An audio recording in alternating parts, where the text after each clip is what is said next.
Good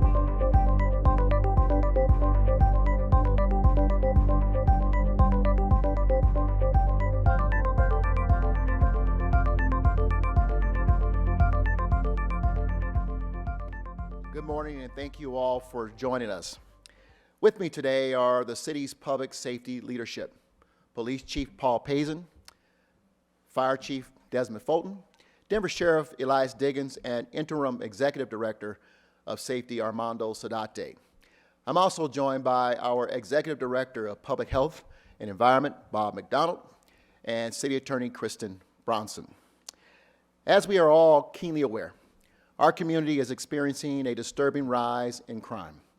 Everyone in our city deserves and has a right to live in safety, and anyone who threatens that sense of security is doing harm not just to the people they're directly impacting, but to our entire city. This challenge is a top concern for me and my administration, just as it is for mayors and cities across this nation. This isn't just a Denver challenge or a metro area challenge, or even a Colorado challenge. It's an American challenge. There also isn't one singular cause for what we're seeing, and thus, no one singular or easy solution. But we will not play politics with this challenge of crime. This isn't a Democratic or Republican issue. It's an issue that affects everyone, and we must address it squarely and without regard to politics. That's the approach I will take as mayor. Here's what we're facing in our city. Even though Denver police officers took more guns off the street last year than they ever have, we know there is an overwhelming number of illegal guns still out there. There's the devastating impact of the opiate crisis, the emergence of cheap fentanyl and newer, deadlier versions of meth that are fueling drug addictions and violence and criminal acts. Youth violence remains prevalent, with kids settling arguments with guns they shouldn't have access to. We also have a system that, regardless of the best intentions, is releasing criminals back onto the street to reoffend and prey on vulnerable individuals. Now, addressing these challenges requires a coordinated approach that includes local, state, and federal action, as well as thoughtful and effective collaboration among law enforcement, addiction, and treatment providers at the community at large. We can't solve these issues with law enforcement alone. This is a multifaceted public health crisis, and we can't simply arrest our way out of it. Now, that doesn't mean we aren't going to hire more police officers. We are. My 2022 budget calls for recruiting and hiring more police officers and sheriff deputies. Denver's public safety agencies have established a national reputation for reform, and we've led on use of force, body-worn cameras, de-escalation tactics, co-responders, STAR, and other areas. Programs like STAR are force multipliers. The more we can respond to emergencies with an unarmed social worker, the more we can free up police officers to go after the drug dealers and gun sellers, and we're going to continue to scale up these efforts. I also authorized sheriff deputies to file criminal charges in jail incidents instead of police officers, and deploying 2 street enforcement teams to address lower-level crimes will also free up police officers for more crime prevention work. And we're going to build on several initiatives we began last summer. The precision policing model deployed by DPD in 2021 to establish 5 hotspots has resulted in dramatic decreases in gun and violent crime in those areas. We're going to maintain those hotspots. We're going to hold them so they don't slip backwards. And we will expand this work to 3 new areas, as well as focus on our downtown core. Illegal behavior and drug activities near Union Station, which has even spilled over to the airport, are simply unacceptable, and we will not allow them to continue. We are bringing the precision policing model to Union Station and other parts of downtown, which will have a meaningful impact. And while I'm at it, let me just thank our Denver Police Department and the various other agencies who have partnered with us in the Union Station effort. Today, they've made over 522 arrests. Our officers and the other agencies are doing their best to make it very clear that the type of activity that was going on down there before and during the holidays and even now will not continue. And we're going to bring every resource to bear to make sure we stamp it out. We're also ramping up our multi-agency, multidisciplinary public health approach to youth violence prevention, building pathways to justice, increasing safety, and expanding educational and employment opportunities for youth through city-supported, community-led, and youth-informed programming. That means, one, deepening coordination with the City of Aurora through the Youth Violence Prevention Regional Compact. Two, supporting programming and operations that enhance safety in and around our recreation centers. Three, investing in community-led prevention strategies through microgrants. And finally, launching a community partnership with Lifeline Colorado to operate the first in a network of youth empowerment centers to provide wraparound, trauma-informed programming for youth and families. Listen, Denver has done more than most cities in addressing illegal guns. We launched a partnership with the ATF, FBI, and U.S. Attorney's Office to leverage resources on large gun cases and remove illegal guns from our streets. We've also recently passed an ordinance focusing on removing illegal firearms and gust guns from our streets in partnership with regional, state, and federal authorities. Let me also thank City Council for passing those ordinances. Now, bond reform was undoubtedly the right thing to do. However, too many people, too many of them of color, were forced to remain in jail on low-level offenses under bond amounts they couldn't afford to pay. Unfortunately, the reforms also opened a revolving door loophole that is letting offenders get out of jail on PR bond only to reoffend repeatedly. This, too, is completely unacceptable. We cannot allow people who represent a public safety risk to be back on our streets. And we will work with the courts, the DA, and the state to address this challenge. Now, I've asked the City Attorney, Kristen Bronson, to review and make recommendations regarding Denver's current risk assessment tool and possible alternatives for use in bond setting. This is part of an ongoing review by pretrial services, the courts, and other stakeholders. We want to ensure that violent offenders who pose a risk to public safety are being flagged. We want a predictive tool that is fair, but also one that helps save lives. And I do want to acknowledge the phenomenal work of county courts who have done some great, innovative work to advance community safety efforts. Let's also be clear that the problem of rising crime is only one aspect of what we're seeing on our streets. You and I know this. Safety is being compromised by the rising problems associated with untreated mental illness and drug addictions.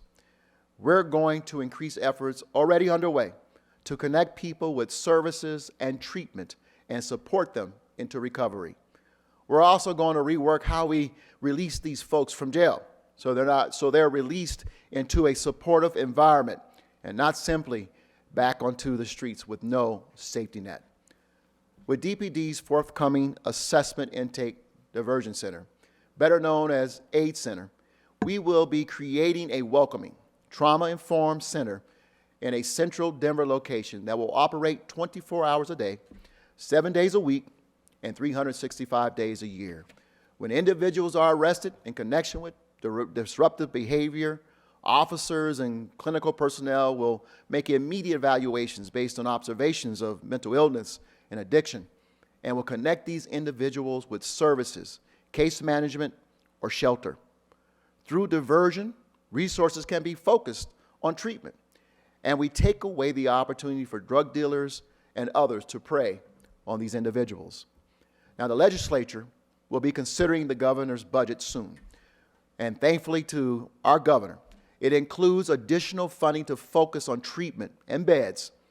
And the Attorney General, Phil Weiser, is working to address this terrible fentanyl and meth problem that is putting lives at risk. I thank both of those administrations because we need their partnerships. I'm encouraged that state leaders are considering legislation to address the deadly spike in fentanyl and meth on our streets.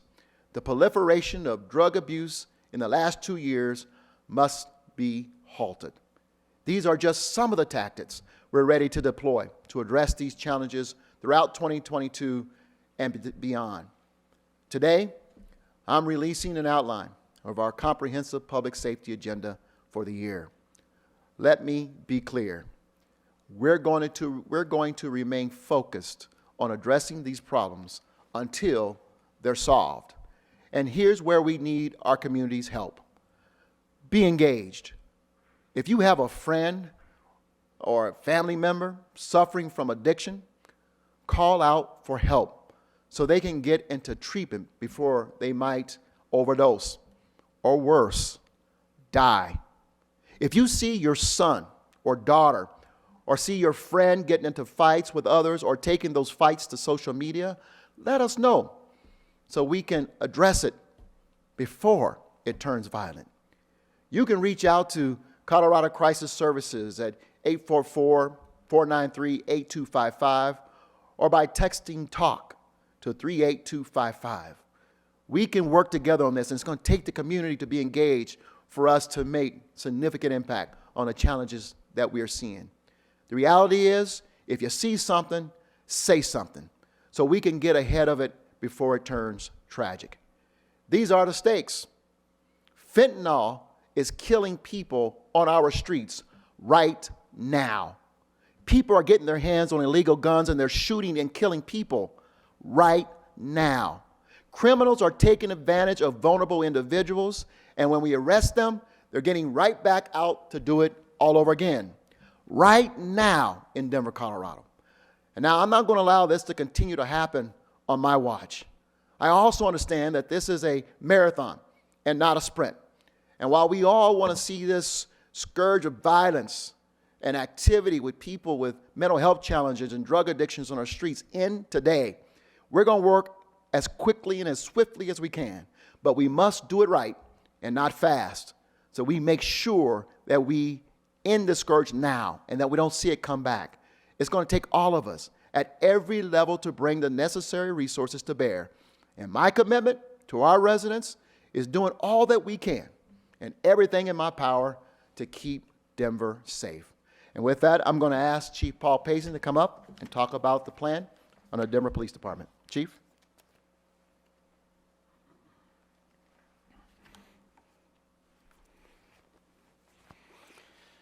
Mayor, thank you. I want to piggyback on what the mayor talked about here for a minute. And really, we have to continue our focus, identify these areas within our city where a disproportionate amount of crime is taking place, and work in collaboration with our community in order to keep the people of Denver safe. Data showed us in 2020 that 5 hotspots accounted for 49% of the shootings and 26% of the homicides in our city. Utilizing our collaborative crime prevention program, part of precision policing, in these violent hotspots, we were able to have dramatic decreases in 4 of the 5 hotspots. We went reductions ranging between 37% and 100%.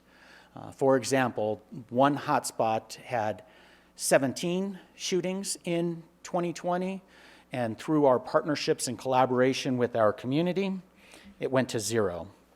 Now, again, because of those partnerships, we want to continue this type of effort in 3 additional hotspots: 14th and Federal, Mississippi and Lipan, and Dartmouth and Havana. We know that working with our community in a collaborative approach, as well as our city partners, can help us expand on the successes that we are seeing and work to address these increases in violent crime, property crime, and traffic safety issues. Now, as the mayor indicated, we have some challenges at Union Station. And although Union Station didn't show up on our 2020 data with regards to shootings and homicides. We have significant challenges that must be addressed. We are doing this in a collaborative approach with our RTD partners, as well as outreach, utilizing our case managers and substance use navigators to try to get people to help. However, we are also stepping up our enforcement efforts because the type of behavior, illegal behavior that we are seeing at Union Station must be addressed. And through the efforts of our women and men that wear this uniform, in the last 3 months, we have increased our focus on this illegal behavior. And as the mayor indicated, more than 522 individuals have been held accountable for their actions. Now, we have to ensure that we are continuing to offer support for folks, as well as holding individuals accountable for their criminal behavior. With that, one of our continuing partners is Sheriff Elias Diggins. We're going to talk about who's going to talk about what the Denver Sheriff's Department is doing to help us keep our community safe. Thank you.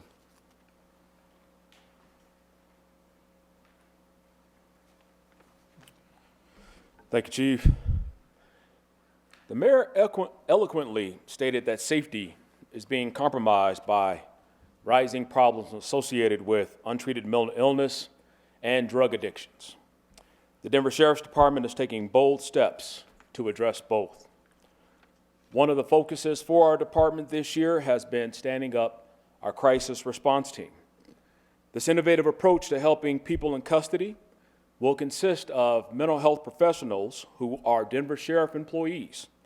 They'll be tasked with working beside our deputies in our jails 24 hours, 7 days a week. This will prevent mental health crises from occurring by providing mental health treatment and assistance to people in custody by getting to know each of them. They will also respond to incidents where people in custody are suffering a mental health crisis to help de-escalate these situations. This will prevent uses of force and help these patients not assault staff or others. The mayor also referred to increased efforts already underway to connect people with services and treatment and support them while in recovery. As we look at the intersectionality of the criminal behavior of people and addiction, we are continuing to take measured steps to help those in our custody come back to the community better than how they came into our facilities. 97% of the people who come into America's jails will eventually be returning citizens. So it is our duty to give them the tools, resources, and support to become productive. Along with our partners at Denver Health, we will be expanding our medicated assisted treatment programs to help those in our custody with addictions to find a way to control them. They will also be given tools and support necessary to stay in this space.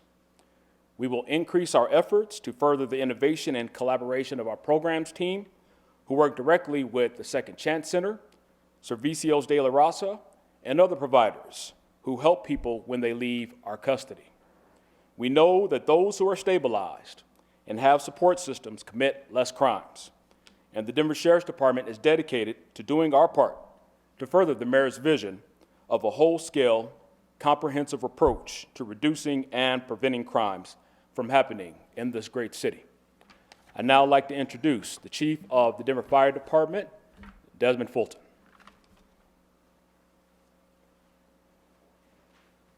Thank you, Sheriff Diggins. As part of public safety and this public safety action plan, the Denver Fire Department is committed to many things, but the things I like to talk about today are outward facing, the things that affect you as citizens when you call 911. Excuse me. We're dedicated not only to service, but to quick service. And when you call 911 and you have an emergency, it's vital that we get there in a timely fashion.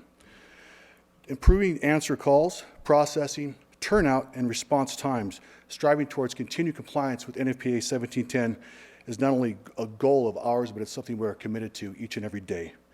Other things that we value and appreciate are recruitment and retention.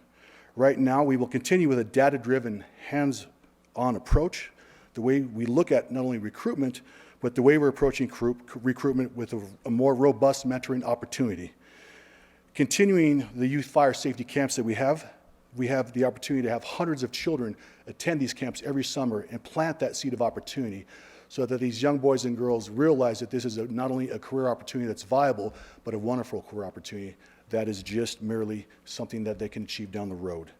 Pre-academy mentoring focused on physical and mental preparation, so when we do hire people to be future firefighters to serve you, that they are not only the best, but they're the best prepared. Lowering the ages of our EMT applicants to 18, it's a stepping stone, so that way, as an EMT, they learn the ways of the medical system, how we interact with Denver Health, and then in turn, as they become a firefighter, they are prepared and to be more successful. And finally, recruit a workforce that is representative of the city we serve. Denver is a very diverse city, and I'm proud to continue to focus on that diversity and have the men and women of the Denver Fire Department to wear this badge to look like the citizens that we serve. With that, I'd like to thank you, and I want to introduce the Executive Director of Safety, Armando Soldate.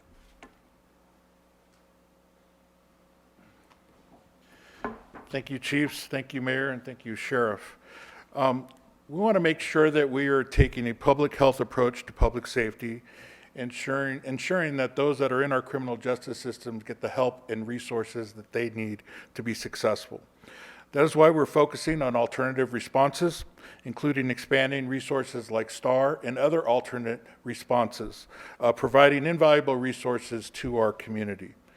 Additionally, we're working to establish a community care diversion triage center. This is the aid center that the mayor talked about. This will allow for individuals who are arrested for low-level quality of life crimes to be connected to resources and case management rather than be booked into jail. We also need to be thoughtful about our public safety personnel. They have been put through incredible stress and trauma, being on the front lines of the pandemic, and these past few years have been incredibly difficult. We need to recognize all that they have gone through and give them the support and resources they need to be effective public servants. This includes ensuring that they're adequately staffed. They're stretched really thin. My leadership team has taken a holistic approach to reevaluating our recruitment strategies and making tangible changes based on feedback from all those involved. Lastly, we're working on better incorporating equity, diversity, inclusion in our recruiting efforts.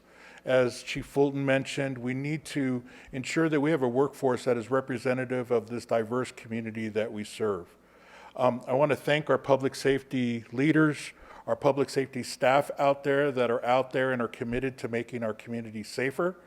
And I am incredibly proud to be part of this team to work with you all to make our community safer. And with that, our mayor will give closing remarks. Thanks, Armando. I'm going to ask City Attorney Kristen Bronson to come on up as well, and Executive Director of Public Health and Environment Bob McDonald to come up as we get ready to go to the Q&A for the conference. As we close, just the prepared remarks. Simply just say, I want to thank the public. We've obviously have a great city, 730,000 people live in the city, call it home. We've had an amazing economic rise, amazing attraction for people to want to live in our city, call it home. But the number one attraction, of course, is that people feel safe in our city. And when that's threatened, we've heard from a lot of our residents, our neighbors, who have shared with us the concern and wanting us to do what we can to abate the challenge. And that's exactly where we're attempting to do. I will tell you that what you will read in our plan is a dynamic plan. We're staying in the laboratory. Each one of these departments will remain in the laboratory, looking at best practices around the country, working to find solutions to the challenges that we face. Gabby, we're ready. Alrighty, we're getting ready to get started. First, I want to go with Ivan Rodriguez from Denver 7. Remember, you may have to unmute yourselves to speak up.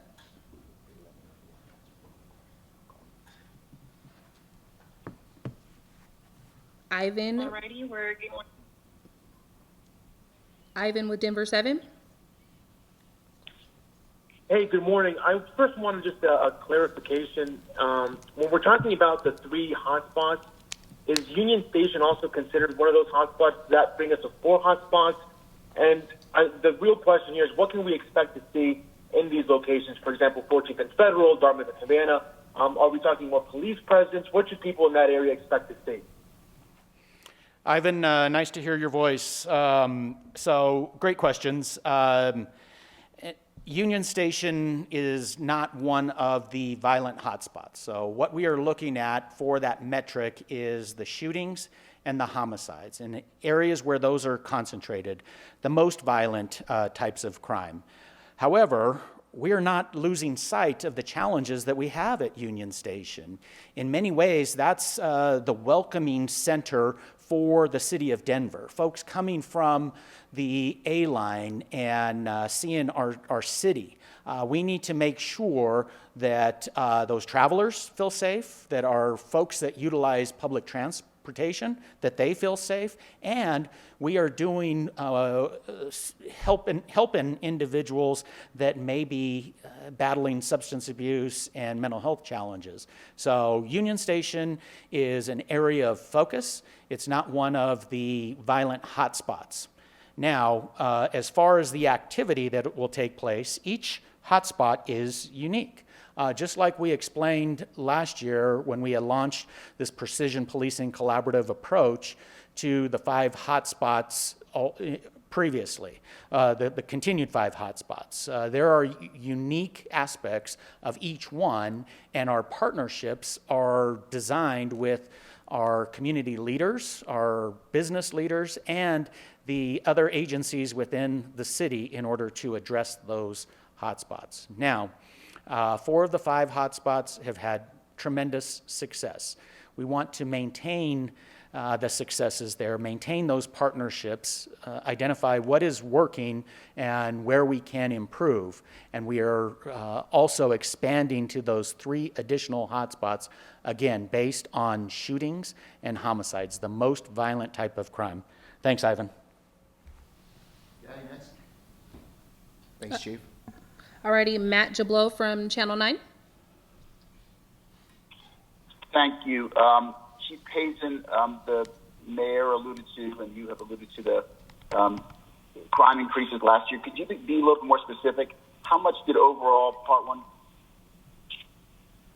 violent crime increase last year? And what about shootings and homicides specifically? And then second question, if I may, how much of the increase in the past 2 years do you think can be attributed to the various effects of the pandemic?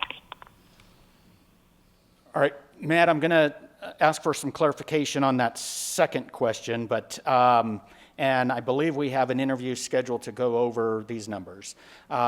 We have seen an increase in homicides. We went from 95 in 2020 to 96. This is the most that we've seen in our city in more than 3 decades. We have to really get our arms around this. Shootings have also increased. Burglaries, auto thefts, car break-ins, as well as robberies. And our officers are focusing on guns. Guns are used 85%, or were used in 85% of our homicides. Illegal guns, guns that were in the hands of previously convicted felons, guns that were stolen, guns that are by definition illegal.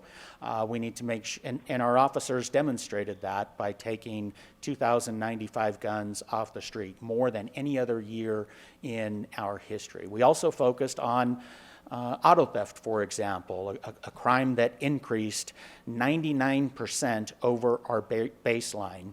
Our officers' efforts, enforcement efforts, were a 46% increase in arresting individuals for stolen cars. So happy to dig into the numbers a little bit deeper, but we are seeing increases in those crime categories.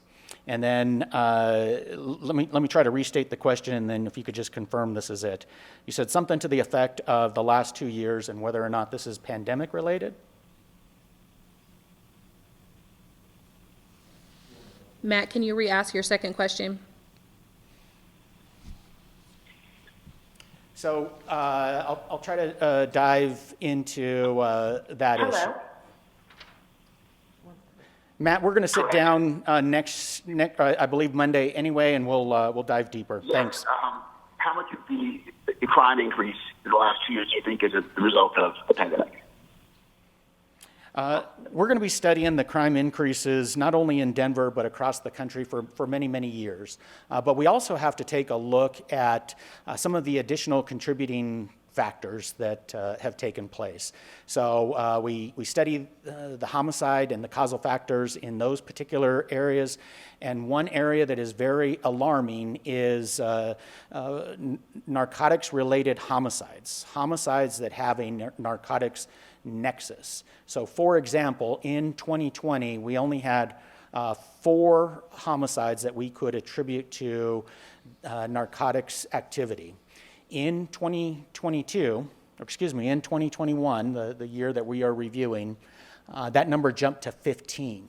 So as we are seeing dramatic increases in fentanyl and methamphetamine use, we are also seeing this manifest itself in shootings and homicides. So there's a lot of areas that need additional review to try to identify causal factors to the drivers of these particular issues, and we'll happily sit down with you next week and talk about it. Thanks.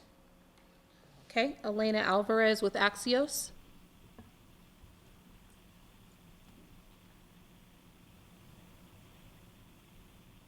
Elena, if you're with us, remember to unmute your phone.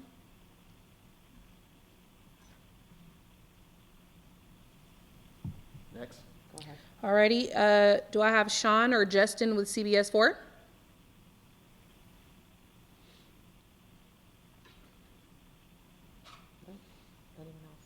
Alrighty, is there anyone else on the line that we've missed? Hi, I'm so sorry. Is that Elena? I'm so sorry.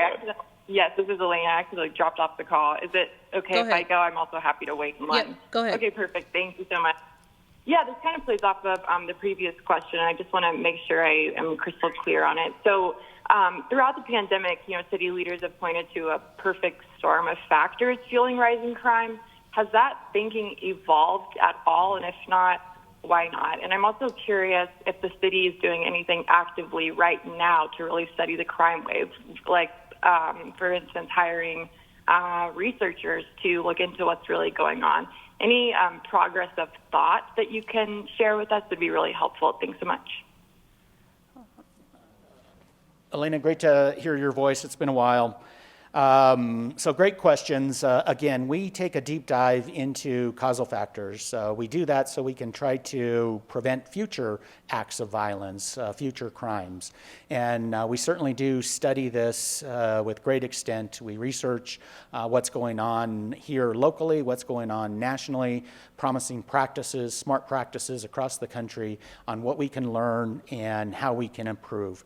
In the future, we will be talking about enhanced partnerships that has outside academic review of what's taking place and how we can improve. This department, as well as this city, considers ourselves a learning organization. And we are not set in our ways in trying to figure these types of issues out. We are constantly looking for those smart practices, those best practices out there so we can improve. And as the mayor indicated, we have led in this space as a city with our co-responder STAR outreach case coordinator, and now this new approach with the Assessment Intake Diversion Center. These are innovative approaches that we will continue to expand upon, but we owe it to the people of Denver to really dive deep and figure out what's going on, how we can collaborate with the state legislature, with the district attorney's office, with the probation, parole, pretrial services on what's working, what's not working, and how we can keep the people of Denver safe. Thank you. I'll just add to that question, that point, because I think it's a good one, and Chief, thank you for the way you answered it. I think being a learning organization, learning city, is really a great way to characterize Denver, and that's why I made the point, we're staying in the laboratory. But we got to also acknowledge that people are dying right now on our streets through gun violence, We got to also acknowledge the fact that people are dying right now due to overdoses and fentanyl-laced drugs being sold on our streets, that we have a mental health crisis, public health crisis right now on our streets. And so while we continue to try to learn from mayors and police organizations around the country, we have to move in with the best tools we can and the best knowledge we have to try to solve some of these challenges right now to keep Denver safe. So we're going to do that, and I'm excited. We have such a wonderful team here who is not too proud to say we've got a lot to learn, and we've got a lot of things that we can do, but we got to know exactly what's happening in our city. Go ahead. All right, Nicole from Fox 31. Hi, 2 questions. One, are there plans to change penalties for repeat drug offenders at RTD, or what are the specific plans to help issues there besides more police presence? And then second, aside from rehab and jail, how do you plan to address the issues of weak penalties for criminals? So we have a multi-pronged approach here, and let me explain to how we look at this. It's called firm compassion. And the reality is that while we are compassionate with those who are sick with drug addiction, we recognize that they got to be held accountable as well, and that sometimes the best way to help them is by closing the portals on them and to let them know that we're going to bring some firm reaction to the actions that they bring on our streets. The reality is they must be safe, and the people on our street must be safe. And so with the city attorney's office, the district attorney, and the courts in partnership with everyone, the police department, we're looking at every tool we have. If you're in possession of drugs, that's illegal in our city. That might also be the avenue for us to help you to get the treatment you need, because this is a serious illness. And by the way, fentanyl will kill you. It will drop you dead. I watched recently as the courts announced that they have, or at least the DA in New York, is bringing charges against those individuals who served actor Michael K. Williams drugs laced with fentanyl.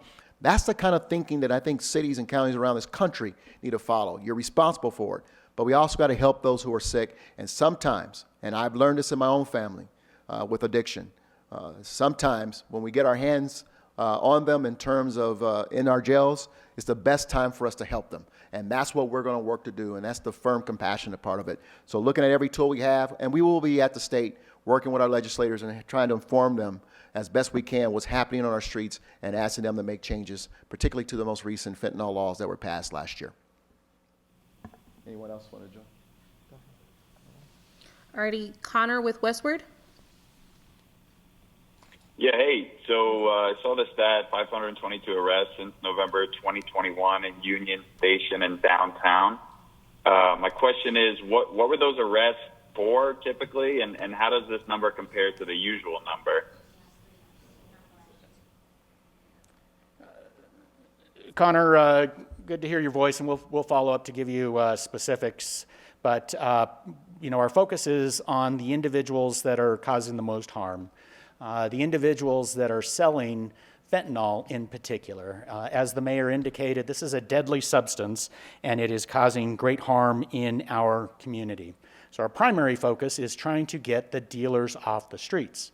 Now, with recent legislation, the dealers have changed tactics, and they're carrying just under 4 grams of fentanyl in our efforts to hold these folks that are dealing a deadly substance accountable.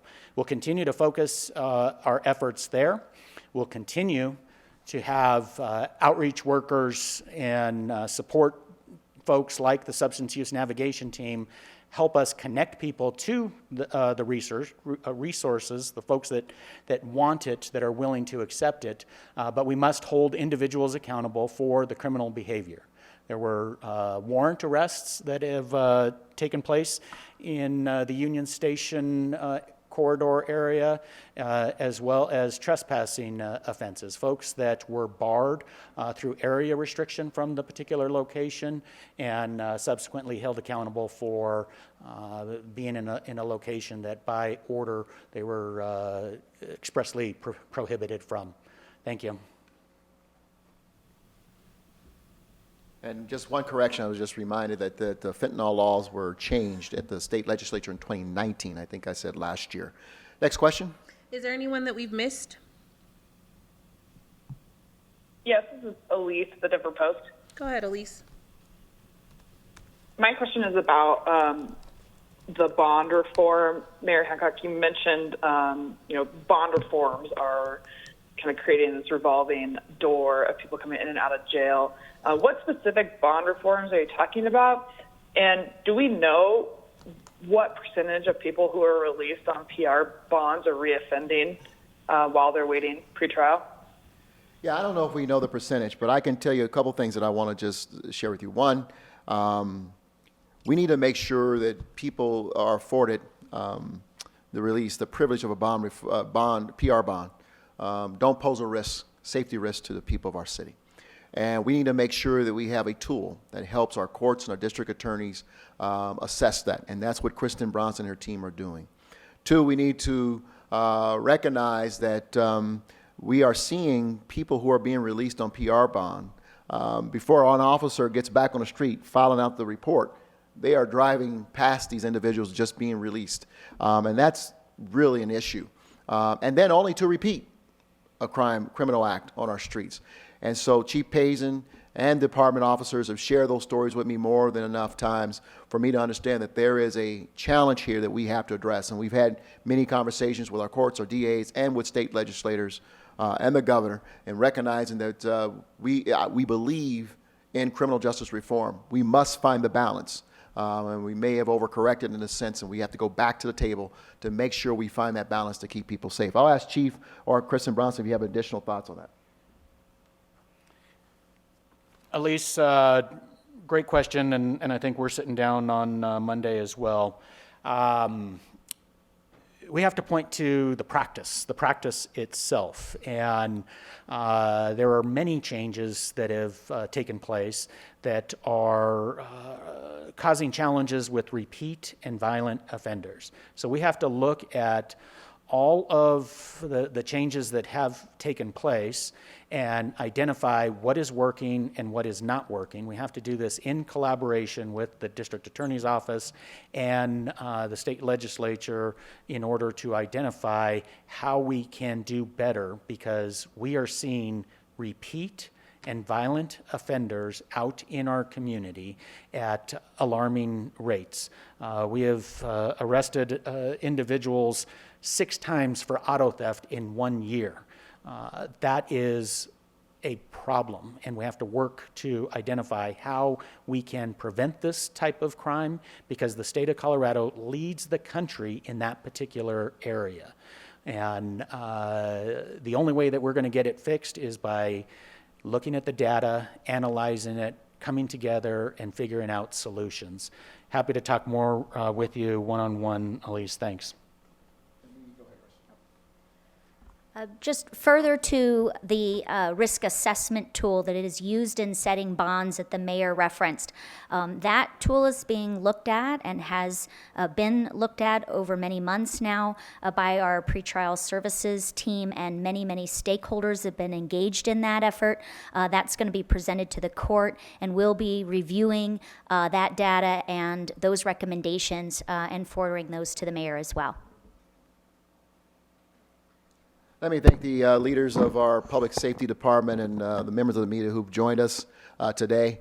Again, we are going to continue our efforts in the laboratory to find best practices and opportunities to end this rise in crime in our city. But I'm confident that all of us working together, including the community, we're going to get where we need to be, and that is back to a safer city for all of us. Thank you all. Have a great day.